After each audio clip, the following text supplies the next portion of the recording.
오늘 저와 여러분이 하나의 말씀 구약성의 룻기서 3장 5절에서 10절 말씀까지 오늘 우리에게 주신 하나의 말씀 구약성의 룻기서 3장 5절에서 10절 말씀 한 목소리로 읽겠습니다. 룻이 시어머니에게 이르되 어머니 말씀대로 내가 다 행하리라 하니라. 그가 타작마당으로 내려가서 시어머니 명령대로 다 하리라. 보아스가 먹고 마시고 마구 즐거워 가서 곡식단 거리의 끝에 눕는지라. 룻이 가만히 가서 그의 발치 이불을 들고 거기 누웠더라. 한중에 그가 놀라움을 돌이켜인즉 큰 여인이 자기 발치에 누워 있는지라. 이르되 내가 누구냐 하니 대답하되 나는 당신의 여종을 누시오니 당신의 우자를 펴 당신의 여종을 부르소서. 이는 당신 기업이 그 우자가 되느니라 하니 그가 이르되 내 딸아 여호와께서 내게 복 주시기를 원하노라. 내가 가난하건 우하건 젊은 자를 따르지 않으시니 내가 베푼 인내가 처음보다 나중이 더하도다. 아멘. 오늘 본문의 말씀의 주제는 즉각적인 순종으로 실천을 이루라 말씀의 주제입니다. 5절에서 6절 말씀은 룻이 시어머니의 이름에 어머니 말씀대로 내가 다 행하리라 하니라. 그가 타작마당으로 내려가서 시어머니 명령대로 다 하니라. 아멘. 나오미의 말을 전해들은 룻은 말씀대로 행하리라 하고 다짐을 합니다. 룻기서 3장 6절에서 그가 타작마당으로 내려와서 시어머니의 명령대로 다 하니라 라고 말씀합니다. 룻기서 3장 5절에 다 행하리다가 시어머니 나오미의 말에 룻이 순종을 했다면 룻기서 3장 6절에 다 하니라라는 것은 그가 말한 대로 실천했다라는 겁니다. 즉 룻은 말로만 순종하고 끝난 것이 아니라 행동으로 실천했습니다. 현실적으로 룻은 시어머니의 말에 순종하기 어려웠습니다. 룻은 아직까지 법적으로 남의 아내였기 때문입니다. 사실 보아스에게 접근했다가 보아스가 젊은 여자에게 접근하고 책임지지 않는다면 정말 낭패일 수밖에 없는 것이죠. 실제로는 엘리멜렉의 기업을 물을 이어갈 친족 가운데는 보아스보다 더 가까운 사람이 있었음을 말씀합니다. 12절 말씀에 참으로 나는 기업을 물을 자이나 기업 물을 자로서 나보다 더 가까운 사람이 있으니 아멘. 그러나 하나님은 룻을 그 가까운 친족에게로 인도하지 않으시고 보아스의 곁으로 인도하셨습니다. 그렇다면 룻이 어떻게 시어머니 나오미의 말에 순종했겠습니까? 시어머니 나오미의 신앙을 믿었습니다. 룻기서 1장 16절에 룻이 이르되 내게 어머니를 떠나며 어머니를 따르지 말고 돌아가라 강권하지 마옵소서. 어머니께서 가시는 곳에 나도 가고 어머니께서 머무시는 곳에서 나도 머물겠나이다. 어머니의 백성이 나의 백성이 되고 어머니의 하나님이 나의 하나님이 되시리니. 아멘.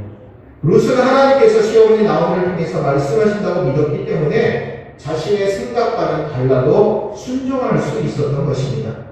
그렇다면 룻이 어떻게 시어머니 나오미가 제시한 말을 실천에 옮기고 있습니까? 룻기서 3장 7절에 보아스가 먹고 마시고 마음이 즐거워가서 곡식단 너미의 끝에 눕는지라. 룻이 가만히 가서 그의 발치불을 들고 거기 누웠더라. 아멘.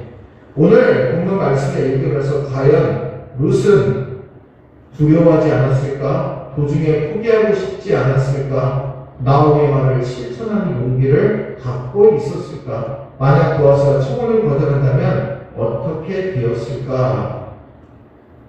또한 룻처럼 정숙하고 믿음이 좋은 여자가 어떻게 나오미의 이 말을 기다렸다는 듯이 받아들이고 야밤에 남의 남자 이불 밑으로 자신에서 들어갈 수 있는 것일까라는 의문이 들 수 있습니다. 오늘 말씀은 세속적인 관점에서 보면 도저히 이해할 수 없는 것입니다. 그러나 당시 문화적 관습에서 보면 합법적인 방법을 지혜롭게 사용한 것입니다. 룻은 단순히 시어머니 요구에 무조건적인 순종하는 것이 아니라 하나님의 인도와 섭리를 깨닫기 위해서 믿음의 행동을 발휘하는 것입니다. 순종에 대한 행동이 따르고 룻은 즉각적인 순종을 실천으로 옮김으로 보아스가 자기의 친족이며 기업을 물을 책임을 온전히 행할 수 있는 기회를 룻은 보아스에게 주고 있는 것을 보게 됩니다. 룻의 이러한 행동에 잠자는 보아스는 깜짝 놀라서 일어납니다. 그리고 내가 누구냐라고 묻자 룻께서 3장 9절에 이르되 내가 누구냐 하니 대답하되 나는 당신의 여종 룻이오니 당신의 옥자를 기어 당신의 여종을 덮으소서 이는 당신이 기업을 물을 자가 됨이니라. 아멘. 당신의 여정을 덮으소서 덮는다라는 표현은 구약성경에서 상당히 중요한 위치를 차지합니다. 하나님께서는 지성소에 있는 언약궤를 덮어야 했습니다. 지성소의 언약궤를 덮지 않는다면 누구든지 심지어 제사장이라도 그 앞에서는 죽을 수밖에 없기 때문입니다. 그래서 언약궤의 뚜껑 곧 속죄소를 덮었습니다. 그 뚜껑이 곧 예수님의 구속의 은혜입니다. 이런 이유 때문에 대제사장이 하나님 앞에 나아갈 때 지성소에는 언약궤의 피를 7번 뿌려서 자신과 이스라엘 백성들의 죄를 덮어야 했습니다. 구속의 차원에서 룻이 덮어달라고 하는 요청을 보아스에게 한 것은 하나님의 언약 백성으로서의 하나님의 날개에 보호받기를 원하는 행위였습니다. 이것은 즉각적 순종이 실천으로 이루어지는 믿음의 행위를 의미하고 있습니다. 사랑하는 우리 성도들, 오늘 룻과 나오미의 축복된 순종의 모습과 그리고 만남을 통해서 우리에게 무엇을 말씀하고 있습니까? 즉각적 순종을 실천으로 이루라라는 겁니다. 신앙은 순종의 훈련을 계속해서 우리에게 요구하고 있습니다. 그럼 우리의 신앙은 순종, 바로 믿음과 함께 가는 순종으로 한결나게 됩니다. 우리의 지식 경험이 도리어 방해가 될 수 있습니다.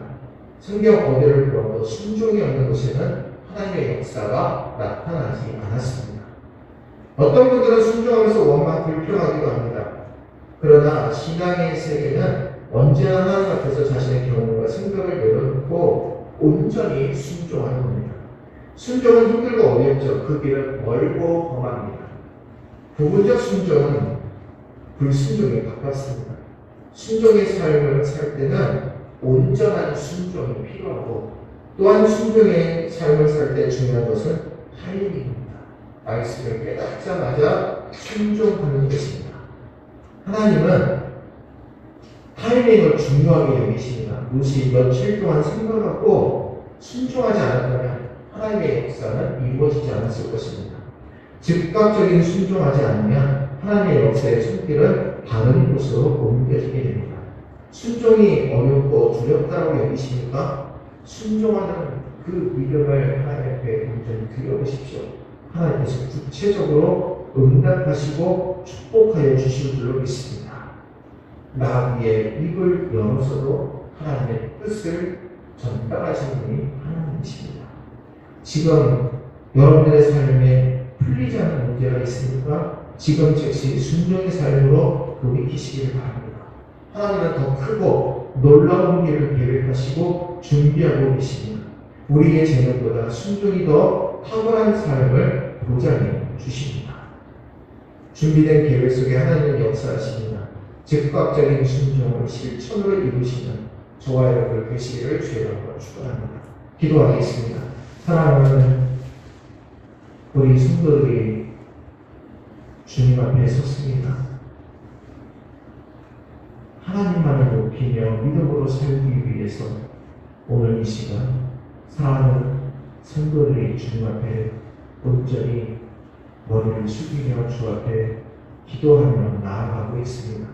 사랑의 하나님, 우리 모든 성도들 축복의 삶으로 인도하여 주옵소서. 날마다 매 순간순간 즉각적인 순종으로 하나님의 축복을 받는 자리에 온전히 설 수 있는 우리 모두 되게 인도하여 주옵소서. 오늘 이 새벽에 함께 기도하게 될 때 성령께서 역사하시고 응답하여 주심을 믿고 예수님의 이름으로 간절히 축복하며 기도하옵나이다. 아멘. 하늘에 계신 우리 아버지여, 이름이 거룩히 여김을 받으시오며 나라의 마옵시며 뜻이 하늘에서 이룬 것 같이 땅에서도 이루어지이다.